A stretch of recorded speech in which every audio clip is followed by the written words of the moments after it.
دور ہٹ کر بات کریں مجھ سے، وہ گھبرا کر 2 قدم پیچھے ہٹی تھی۔ بڑی بڑی سبز آنکھوں میں خوف کے ساتھ ساتھ گھبراہٹ بھی نمودار ہوئی۔ شہرام افریدی کے لبوں پر ایک بڑی دلفریب مسکراہٹ بھی گر گئی۔ اپنی کہی ہوئی بات سے مکرنا اچھی بات نہیں ہے۔ کیا تمہارے ڈیڈ نے تمہیں یہی سکھایا ہے؟ سرد انداز میں اس کی طرف دیکھتے شہرام افریدی نے جیب سے ATM کارڈ نکالا تھا۔ زونی کا دل اچھل کر حلق میں اٹک گیا۔ وہ اب بل پے کر رہا تھا۔ ہوٹل کے اسٹاف کے انداز اور نظر میں اس شخص کے لیے اتنی عزت تھی کہ زونی کو اندازہ ہوا کسی بڑی مصیبت میں پھنس چکی تھی۔ میں نے اپنے دوستوں کے ساتھ شرط لگائی تھی یہ سب کرنے کے لیے۔ ویسے ہے آپ مجھے اپنا اکاؤنٹ نمبر دے دیں، میرے یہ سارے پیسے آپ کے نام ٹرانسفر کروا دوں گی۔ اپنی گھبراہٹ پر قابو پاتے ہوئے زونی نے وہاں سے گھسکنا چاہا تھا، مگر شہرام افریدی نے اطمینان سے اس کی کلائی تھامی۔ مسز شہرام افریدی، فی الحال آپ میرے ساتھ میرے کمرے میں آ رہی ہیں۔ ویٹر، ہم دونوں کے لیے ایک اچھی سی کافی لے کر آؤ۔ اس کے لہجے سے اطمینان جھلک رہا تھا۔ زونی کا دل ڈوب کر ابھرا۔ اس نے پوری قوت سے اپنی کلائی چھڑانی چاہی، مگر شہرام افریدی کی گرفت مضبوط تھی۔ میرا ہاتھ چھوڑیں۔ وہ تو کون ہے آپ مجھے ہاتھ لگانے والے؟ ابھی ڈیڈ کو کال کروں گی۔ آپ تو ساری عمر جیل سے باہر نہیں نکل سکیں گے، چھوڑیں مجھے، وہ پوری قوت سے چلائی تھی۔ چند لمحے پہلے جو کچھ اس نے ویٹر سے کہا تھا وہ سراسر بھول گئی، مگر شہرام افریدی کو رتی برابر فرق نہیں پڑا تھا۔ وہ صحیح اسی کلائی سے تھامے سیڑھیوں کی طرف مڑ گیا۔ سامنے سے آتے ویٹر نے انتہائی احترام سے اسے چابی تھما دی۔ آپ کا روم ریڈی ہے سر، آپ نے ہنی مون سویٹ کا کہا تھا نا؟ ویٹر کی بات پر زونی کا قدموں طرح سے زمین نکلتی ہوئی محسوس ہوئی۔ اس کی بڑی بڑی سبز آنکھوں میں آنسو نمودار ہوئے۔ ساری بہادری اور اعتماد ہو گیا۔ چھوڑو مجھے، خدا کے لیے میں کہتی ہوں، چھوڑو پلیز۔ کوئی میرے ڈیڈ کو فون کرو، تم لوگ جانتے نہیں ہو کس کی بیٹی ہوں وہ پوری قوت سے چلا رہی تھی، مگر ان سب نے جیسے اپنی کہانی بند کر دیے تھے۔ اطمینان سے اس کی کلائی تھامے اسے اپنے ساتھ گھسیٹتے وہ ایک ایک کر کے سیڑھیاں چڑھتے دوسرے فلور پر آ گیا تھا۔ زوری کی حالت غیر ہو رہی تھی۔ کئی بار سیڑھیوں پر ٹھوکر لگنے کی وجہ سے اس کا سانس پھول رہا تھا۔ سبز آنکھوں میں آنسو جمع ہو گئے تھے۔ بال جو پہلے سلیقے سے پشت پر بکھرے ہوئے تھے اب بے ترتیب سے چہرے پر جھول رہے تھے۔ میرا ہاتھ چھوڑیں پلیز۔ آج سب لوگ یہاں اندھے ہیں یا بہرے، کوئی میری مدد کیوں نہیں کرتا؟ وہ کمرے کا دروازہ کھول رہا تھا جس وقت وہ پوری قوت سے چلائی۔ وہ اس ہوٹل میں اکیلی نہیں تھی، سینکڑوں کی تعداد میں ویٹر اور اسٹاف وہاں پھر رہے تھا۔ کسی نے نظر اٹھا کر بھی ان دونوں کو نہیں دیکھا۔ شہرام افریدی نے کمرے کا دروازہ کھولا اور یکدقت اس کی سمت مڑا۔ ان میں سے کوئی مداخلت کرنے نہیں آئے گا، کیونکہ کسی میں اتنی جرأت نہیں کہ اس ہوٹل کے مالک سے سوال کر سکے۔ اس کے چہرے پر فاتحانہ چمک تھی۔ زونی کی آنکھیں بے یقینی سے پھیلی، مگر اس سے پہلے کہ وہ کوئی رسپانس دیتی، شہرام نے کھینچ کر اسے کمرے کے اندر دھکیلا تھا اور پھر پلٹ کر دروازہ بند کر دیا۔ اب وہ اس کے سامنے تھی۔ اس کے دسترس میں کون ہے آپ؟ نگاہیں اس پر جمائے وہ لڑکھڑاتے ہوئے لہجے میں بولی۔ شہرام افریدی نے سر کو ہلکا سا ہم دیا۔ اس ہوٹل کا مالک صرف یہی نہیں بلکہ اس نام سے بنے اس پورے ملک میں جتنے بھی ہوٹلز ہیں ان سب کا مالک میں ہی ہوں۔ My self Shahram Afridi. تمہارے ڈیڈ نے تمہیں میرے بارے میں بتایا نہیں کیا؟ اس کا چہرہ اور آواز خطرناک حد تک سنجیدہ ہو گئی تھی۔ اس کی گرے آنکھوں کے جیسے آگ کی لپٹیں اٹھ رہی تھی۔ زونی لڑکھڑا کر 2 قدم پیچھے ہٹی۔ میری فرینڈز کو جب یہ پتہ چلے گا کہ میں یہاں پھنس گئی ہوں تو وہ فوراً میرے ڈیڈ کو بتائیں گے اور اس کے بعد آپ کو جان سے مار ڈالیں گے۔ زونی نے اسے ڈرانا چاہا تھا،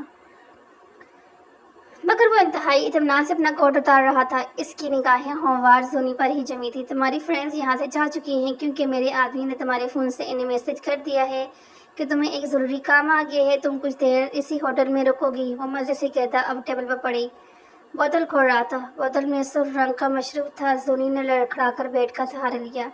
اسے یاد آیا اس کا موبائل وہیں ٹیبل پر ہی رہ گیا تھا۔ اس پہ بسی سے اپنے سر پر ہاتھ مارا۔ کہاں پھنس گئی ہوں میں؟ کون ہے یہ شخص؟ آخر اس نے بے بسی سے اپنے لب کچھائے تھے اور پھر دفتر اس کی نگاہ سائے ٹیبل پر پڑے گلدان پر پڑی۔ اس کے ذہن میں ایک دھماکہ سا ہوا۔ یہ شخص جو بھی تھا اس کے ارادے نیک نہیں تھے۔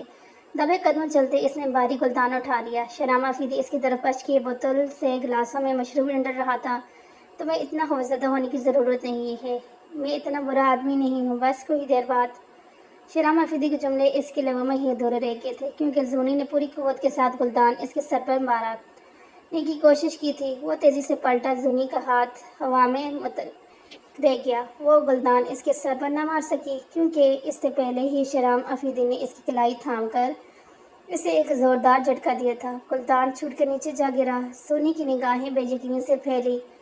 افسوس ہو رہا تھا، بس اتنی سی ٹریننگ دی ہے تمہارے ڈیڈ نے۔ شرام آفریدی نے اس کی کلائی سے پکڑ کر اسے جھٹکا دیا اور اسے پوری قوت سے اپنی گرفت میں کر لیا تھا۔ وہ سنسی رہی، بہت حساب باقی ہیں تمہاری فیملی کی طرف۔ میرے آج تمہارے وجود سے ایک آدھا انتقام تو پورا ہو ہی جائے گا۔ شرام نے اس کے گلے میں پہنا باریک سے دوپٹہ کھینچ کر تار پھینکا تھا۔ اس کی سانسیں تھم گئی، وہ کچھ بول نہ سکی۔ کچھ بولو گی نہیں، معافی نہیں مانگو گی اپنے باپ کی کرتوتوں کی؟ گڑگڑانا تو چاہیے تمہیں، مگر تم جیسے فرعونوں کو یہ سب آتا کہاں ہے؟ ایک جھٹکے سے اس کی گردن دبوچتے شہرام آفریدی نے کے چہرے پر جھکا۔ ایک سسکی زونی کے لبوں سے نکلی تھی۔ شہرام ایک لمحے کے لیے رکا۔ وہ اس کی گرفت میں تھی، انتہائی قریب کہ اس کی دھڑکنوں کو محسوس کر سکتا تھا، اس کی بے حد مدھم ہوتی سانسوں کی آواز سن سکتا تھا۔ وہ دھیرے دھیرے لرز رہی تھی۔ اس کا سیاہ فراق اس کے وجود سے پھوٹتے پسینے میں بھیگ رہا تھا۔ دوپٹہ تو پہلے ہی نیچے گرا چکا تھا۔ گلے کا گہرا کاٹ اس کے سفید وجود کو واضح کر رہا تھا۔ ایک لمحے کے لیے ٹھٹک سا گیا۔ انتقام کہیں پیچھے رہ گیا۔ اتنا مکمل حسن دیکھ کر وہ جیسے ہر چیز بھولنے لگا تھا۔ پلیز مجھے چھوڑ دو، پلیز میرے ساتھ کچھ مت کرنا۔ مجھے نہیں پتا آپ کون ہیں اور آپ کا ڈیڈ کے ساتھ کیا رشتے ہیں۔ پلیز مجھے جانے دیں، وہ بند آنکھوں کے ساتھ سہمے ہوئے انداز میں بولی تھی۔ اس کا لہجہ ارتجاعیہ تھا۔ آنکھ سے ایک آنسو پھسل کر نیچے گرا۔ شرام جیسے ہوش میں آیا تھا، اس نے اپنے بازو کا حلق کھولا اور اپنے ہی جونک میں نیچے جا گری۔ اٹھو یہاں سے اور چلی جاؤ ابھی اور اسی وقت، یہ میری جگہ ہے، میرے آدمی ہیں سب، تمہارے باپ جیسے فحش کا آدمی ہے، کوئی بھی اس سے بدلہ لینے کے لیے کچھ بھی کر سکتا ہے۔ بہتر یہی ہے کہ ابھی اور اسی وقت یہاں سے چلی جاؤ۔ بے بسی بھرے انداز میں اس نے پلٹ کر ٹیبل پر زوردار مکہ مارا تھا، جیسے اپنے اندر اٹھتے اشتعال کو قابو کرنا چاہ رہا ہو۔ زمین پر پڑے زونی نے بے یقینی نگاہوں سے یہ منظر دیکھا۔ شرام آفریدی پلٹ کر اس سے دور جا رہا تھا۔ وہ ایک جھٹکے سے زمین سے اٹھی۔ جس وقت وہ کمرے کا دروازہ کھول کر اندھا دھندہ باہر کی سمت بھاگی تھی، وہ کھڑکی کے پاس کھڑا ایک ہاتھ دیوار پر ٹکائے خود پر ضبط کرنے کی کوشش کر رہا تھا۔ ماضی سے اپنی لپٹ میں لے رہا تھا، وہ سب کچھ بھول جانا چاہتا تھا۔ آج تو بہترین موقع تھا بدلہ لینے کا، اور میں بدلہ کیوں نہیں لے سکا؟ اس شخص سے جس نے میری پوری زندگی برباد کر دی۔ اس نے ایک زوردار مکہ دیوار پر مارا۔ خون کی ایک پتلی سی لکیر اس کی بند مٹھی پہ بہنے لگی۔ درد کی ایک لہر اس کے وجود میں جاگی، مگر شہرام آفریدی کے چٹانی وجود میں کوئی درار نہیں پڑ رہی تھی۔ وہ یوں ہی لب بھیجے کھڑکی کے ساتھ کھڑا رہا، نہ جانے اسے کتنی دیر خود کو سنبھالنے لگی۔ کافی دیر بعد وہ مڑا تو زمین پر پڑا سیاہ رنگ کے دوپٹے کو دیکھ ایک لمحے کے لیے چونک گیا۔ قدم قدم چلتے ہوئے دوپٹے کے پاس آیا۔ بے اختیار ہی اس نے دوپٹے کو اٹھا کر چہرے کے قریب کیا۔ سنہرا حسنین جمال کی خوشبو اس دوپٹے میں بسی ہوئی تھی۔ وہ کوئی مہنگا پرفیوم تھا یا اس کی ذاتی خوشبو؟ شرام اندازہ نہ لگا سکا۔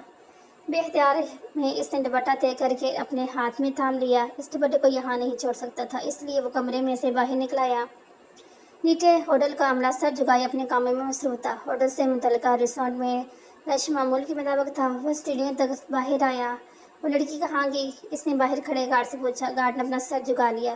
سر، اس کے پاس گاڑی نہیں تھی، وہ یوں ہی بھاگتی ہوئی ایک طرف کو چلی گئی۔ مجھے آپ کی ہدایت یاد تھی، اس لیے میں نے اس کے پیچھے کیا۔ کچھ دور جا کے اس نے ایک کیب کو ہاتھ دیا اور اس کیب میں بیٹھ کر وہ یہاں سے چلی گئی۔ گارڈ کی بات اور چند لمحے تک وہیں کھڑا رہا اور پھر خاموشی سے اپنی گاڑی کی سمت پر لٹ گیا۔ کیب جمال پیلس کے سامنے رکی تو وہ زونی طرح سے دروازہ کھول کر باہر نکلی تھی۔ ٹیکسی والے کو پیسے دے دو، میرے پرس کہیں گر گیا ہے، اس نے گارڈ کو ہدایت دی اور بری طرح سے گھبرائی ہوئی تھی۔ فی الحال وہ صرف گھر کے اندر جانا چاہتی تھی، خود کو محفوظ محسوس کرنا چاہتی تھی۔ مین گیٹ سے اندر قدم رکھتے ہی اسے حسنین جمال آتے دکھائی دیے۔ سوٹ بوٹ میں ملبوس، موبائل ہاتھ میں تھامے وہ کہیں جانے کے لیے تیار تھے۔ زونی کا دل بھر آیا۔ زمین کو لگتے لمبے فراق کی پرواہ کیے بغیر وہ اندھا دھند حسنین جمال کی سمت بھاگی۔ وہ اپنے ہی خیالوں میں آ رہے تھے جس وقت ایک دم جا کر ان سے لپٹ گئی۔ اوہو زونی، کیا کرتے ہو؟ تمہارا بچکانا پن کبھی ختم نہیں ہوگا کہا کہ نہیں؟ وہ ایک دم چہلائے تھے۔ زونی کے الفاظ اس کے لبوں میں دم توڑ گئے۔ وہ جو جی بھر کے رونا چاہتی تھی، باپ کو شہرام آفریدی کے متعلق بتانا چاہتی تھی، ساکسی رہ گئی۔ کیا ہو گیا ہے زنیریا؟ سارے سوٹ کی پریس خراب کر دی۔ بعد میں مل لینا اپنے ڈیڈ سے، ابھی ہم ایک ضروری لنچ بجا رہے ہیں۔ باریک ہیل کی ٹک ٹک اور کانوں میں اترتی تنبیہی آواز پر وہ مرے مرے انداز میں پیچھے ہٹی تھی۔ حسنین جمال نے پیچھے مینشن جمال چلتی جا رہی تھی۔ اس کی سلیمہ حسنین جمال کی دوسری بیوی۔ کیا ہوا؟ تمہارا چہرہ کیوں اترا ہوا ہے اور یہ کیا حال بنایا ہوا ہے تم نے؟ حسنین جمال نے تنقیدی نظروں سے اس کا جائزہ لیا، جس کی سبز آنکھوں کے گرد کاجل بکھرا بکھرا سا تھا، لمبے بال بے ترتیب تھے، وہ ایک لفظ بھی نہ بول سکی۔ بس خاموشی سے 2 قدم پیچھے ہٹ کے چلے نا حسنین، دیر ہو رہی ہے، آپ کو پتا تو ہے زونی کا کسی دوست سے جھگڑا ہو گیا ہوگا یا کالج میں کسی ٹیچر سے ڈانٹ دیا ہوگا، آپ بعد میں بات کر لیجیے گا۔ مینشن بیگم نے چہلا کر کہا تو حسنین جمال تیزی سے سر ہلاتے اس کے ساتھ آگے بڑھ کے تھے، وہ بھی لان میں تنہا کھڑی رہ گئی۔ اس کی آنکھیں تیزی سے بھر آئی تھی، وہ لبوں پر ہاتھ رکھے بھاگتی ہوئی گھر کے اندر چلے گئی۔ اس گھر میں اور کون تھا جس کے پاس بیٹھ کر اسے اپنے دل کو ہلکا کرنا تھا، سوائے اس کے کہ کمرے کے میں بند ہوتے ہی وہ ایک بار پھر پھوٹ پھوٹ کر رو دی تھی۔ آخر میں اتنی کمزور کیوں نکلی؟ کیوں میں نے اس شخص کا گلا نہیں گھونٹ دیا؟ کون تھا وہ آخر؟ ڈیڈ کا کوئی دشمن؟ لیکن میں نے اس کی کیا بگاڑا تھا؟ سسکی لیتے اسے شہرامہ فدیدہ شدید نفرت محسوس ہو رہی تھی، اسے اپنی گردن اور کمر پر اس کا لمس ابھی تک محسوس ہو رہا تھا۔ زہرا تو وہ چمکی، یہ صرف اس کا لمس نہیں تھا بلکہ اس کے کلون کی مخصوص خوشبو تھی جو اسے اپنے لباس میں محسوس ہو رہی تھی۔ وہ بری طرح سے چلائی، رگڑ رگڑ کے اس نے اپنی آنکھیں صاف کر لی۔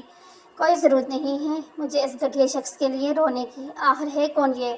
تمہیں پتہ لگا کر ہی رہوں گی۔ وہ ایک جھٹکے سے اٹھ گئی، کمزوری کا جو لمحہ غائب و باید دور ہو گیا، وہ پھر سے پہلے والی زنیرہ بن گئی، پراعتماد اور غصیلی۔ اپنا لیپ ٹاپ اٹھاتے اس نے گوگل پر سرچ کیا، شہرامہ فدی۔ کچھ ہی دیر کی کئی تصویریں اس کے سامنے کھل گئی۔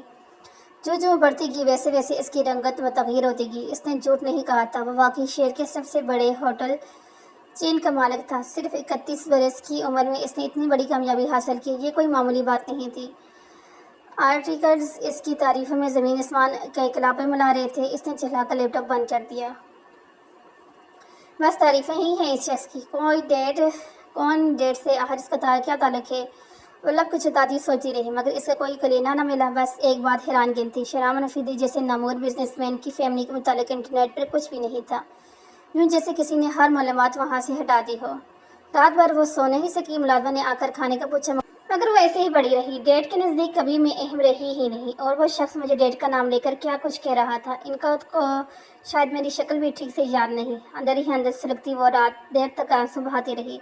یہی وجہ تھی کہ صبح کالج میں اس کا سر کافی دیر تک بھاری رہا۔ ضد میں آج وہ ڈرائیور کو بھی ساتھ نہیں لائی تھی، خود وہ اناڑی ڈرائیور تھی، اسی لیے چھٹی کے وقت جب اس نے آسمان پر گہرے کالے بادل نمودار ہوتے دیکھے تو ایک لمحے کے لیے اس کا دل ڈوب کر ابھر گیا۔ کوئی ڈر کی بات نہیں ہے، میں اچھی خاصی گاڑی ڈرائیو کر لیتی ہوں، اچھا ہے نا؟ اگر مجھے کوئی نقصان ہو گیا تو ڈیڈ شاید میری تھوڑی سی پرواہ ہو جائے۔ دل ہی دل میں خود کو سمجھاتے وہ فائزہ عائشہ لوگوں کو خداحافظ کہتے گاڑی لے کر نکل آئی، مگر ابھی اس سے کالج سے نکلے 5 منٹ ہی ہوئے تھے کہ تاڑ توڑ بارش برسنا شروع ہوئی۔ روڈ پر پھسلن پہلے سے زیادہ ہو گئی تھی۔ آس پاس بڑھتا ہوا ٹریفک اور سڑک پر جمع ہوتے پانی نے زونی کو حواس باختہ کر دیا۔ یا اللہ، کہاں پھنس گئی ہوں؟ آج ہی ڈرائیور کے بغیر آنا تھا، کیا اس نے جی بھر کے خود کو گھسنا پڑا؟ روڈ پر شاید کوئی ایکسیڈنٹ ہوا تھا، آگے کافی سارا ٹریفک جمع تھا۔ چہلاتے ہوئے زونی نے گاڑی کو دائیں جانب ایک زی سڑک پر موڑ دیا جہاں ٹریفک تو نہ ہونے کے برابر تھا مگر سڑک چھوٹی تھی اور مسلسل تیز برستی بارش کے باعث زونی کو گاڑی چلانے میں مشکل ہو رہی تھی۔ وہ جیسے تیسے کر کے گاڑی چلاتی رہی مگر کچھ ہی دور جاتے گاڑی ایک جھٹکے سے خاموش ہو گئی۔ یا اللہ، اب کیا ہو گیا؟ وہ بری طرح سے گھبرا گئی، کئی بار سٹارٹ کرنے کے باوجود گاڑی سٹارٹ نہیں ہوئی تھی۔ یا اللہ، اب کیا کروں؟ گھر سے کسی کو بلاؤں کیا؟ وہ جی بھر کے پریشان ہوئی، پھر اسے یاد آیا کہ اس کے پاس تو موبائل فون تھا ہی نہیں۔ موبائل فون تو اسی شہرام فدی کے پاس تھا۔ ایک دفعہ پھر اس کے دل میں اس نے ہزاروں خطبات سے نوازا۔ سڑک پر مسلسل پانی جمع ہو رہا تھا اور اندر نہیں بیٹھ سکتی تھی، سو دل کڑا کر کرتے گاڑی سے باہر نکل آئی۔ تیز برستی بارش کی بوچھار نے اسے پل بھر میں بھگو ڈالا تھا۔ آس پاس کوئی شیلٹر، کوئی شیڈ بھی نہیں تھا۔ وہ چند منٹ میں ہی تھر تھر کانپنے لگی، کچھ ہی دیر وہی برستی بارش میں کھڑی رہی اور پھر اس کی نگاہ گاڑی کے بالکل سامنے بنے اس سفید رنگ کے بڑے سے گھر پر پڑی تھی۔ یہاں اس سڑک پر زیادہ گھر نہیں تھا اور یہ گھر تو کافی زیادہ رقبے پر پھیلا ہوا تھا، دائیں اور بائیں بڑے بڑے گارڈن سے۔ وہ درمیان میں سر اٹھائے، بڑا سا گھر۔ زونی کو کچھ نہ سوجا تو وہ تیزی سے بھاگتے ہوئے گھر کے دروازے